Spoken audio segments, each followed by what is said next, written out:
এই শাড়ি তুমি দাঁড়াও। আচ্ছা তুমি বলো জীবনে বড় হয়ে কি হতে চাও? সে বলল, "স্যার আমি ডাক্তার হতে চাই।" আচ্ছা তুমি বসো। এই তুমি কি হতে চাও? "স্যার আমি ইঞ্জিনিয়ার হতে চাই।" বসো। এই তুমি কি হতে চাও? "স্যার আমি পুলিশ হতে চাই।" ঠিক আছে বসো। এই বসো। এই তুমি কি হতে চাও? "স্যার, স্যার আমি উকিল চাই।" আচ্ছা ঠিক আছে তুমি বসো।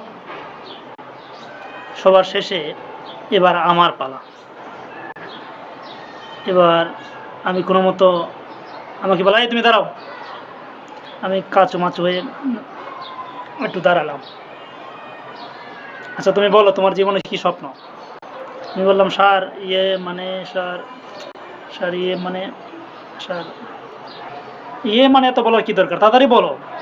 আমি বললাম, "স্যার আমি ডাক্তার, ইঞ্জিনিয়ার, পুলিশ চাই না।" "তাহলে কি হতে চাও তুমি? বলো।" "স্যার আসলে আমি একজন ভালো মানুষ হতে চাই।"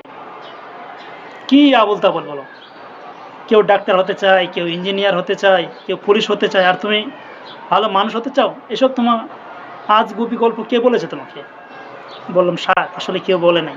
আমার মা আমাকে বলেছে যে ডাক্তার, ইঞ্জিনিয়ার, পুলিশ হওয়ার চাইতে সবচেয়ে যেটা গুরুত্বপূর্ণ সেটা হচ্ছে একজন ভালো মানুষ হওয়া।"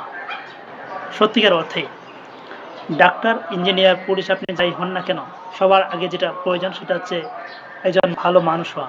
ভালো মানুষ বলতে আপনার ভিতরে মনুষ্যত্ব থাকবে, ন্যায়, অন্যায় পার্থক্য আপনি বুঝবেন।